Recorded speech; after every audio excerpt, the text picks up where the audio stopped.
First D K ಶಿವಕುಮಾರ್ನ ಕ್ಯಾಬಿನೆಟ್ಟಿಂದ suspend ಮಾಡಬೇಕು, dismiss ಮಾಡಬೇಕು. ಇದು ನಮ್ಮ ಡಿಮ್ಯಾಂಡು. ಅಷ್ಟು ಸುಲಭವಾಗಿ ಬಿಡೋದಿಲ್ಲ ಈ ಕೇಸ್ನ, ಮುಚ್ಚಾಕಲಕ್ಕೂ ಬಿಡೋದಿಲ್ಲ. ಇದರಲ್ಲಿ ಯಾರೇ ತಪ್ಪು ಮಾಡಿರಲಿ ಆ ತಪ್ಪಿಗೆ ಶಿಕ್ಷೆ, ತಲೆ ದಂಡ ಆಗಲೇಬೇಕು. ಈ ಪ್ರಕರಣದಲ್ಲಿ ಆ ವಿಡಿಯೋ ಪ್ರಕರಣ ಹೆಂಗೆ ಪ್ರಾರಂಭ ಆಗಿದೆ, ಅಂತಿಮ ಎಲ್ಲಿಗೆ ತಗೊಂಡೋಗಿ ನಿಲ್ಲಿಸ್ಕೊಂಡಿದ್ದೀರಿ, ಇದೆಲ್ಲ ಪಾರದರ್ಶಕವಾದಂಥ ರೀತಿಯಲ್ಲಿ ತನಿಖೆ ಆಗಬೇಕು. ಥ್ರೂಔಟ್ ಈ ಇಶ್ಯೂನಲ್ಲಿ ಡಿ ಕೆ ಶಿವಕುಮಾರ್ನ ಕಾನ್ಸ್ಪರೆನ್ಸಿ ಏನಿದೆ, he must be suspended from the cabinet.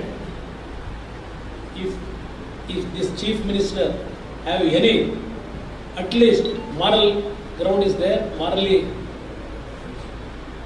if he is ready to accept all these things, ನೈತಿಕತೆ ಏನಾಗಿದ್ರೆ he must suspend D K Shivakumar from the cabinet.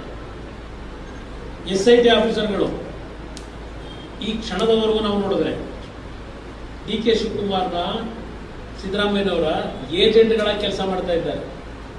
ಪ್ರತಿದಿನ ಹೋಗೋದು, ಅವ್ರ ಡೈರೆಕ್ಷನ್ನ ಏನು ಮಾಡಬೇಕು ಅಂತ ಕೇಳೋದು, ಅದರ ಮೇಲೆ ಇವರು ಮೂವ್ಮೆಂಟ್ಗಳು.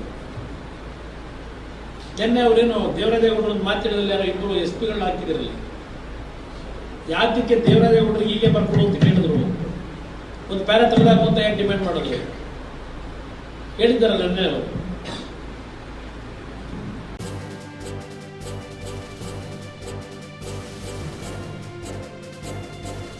ಇದು ಮಾನವೀಯ ಸಂದೇಶದ ಜನವಾಹಿನಿ.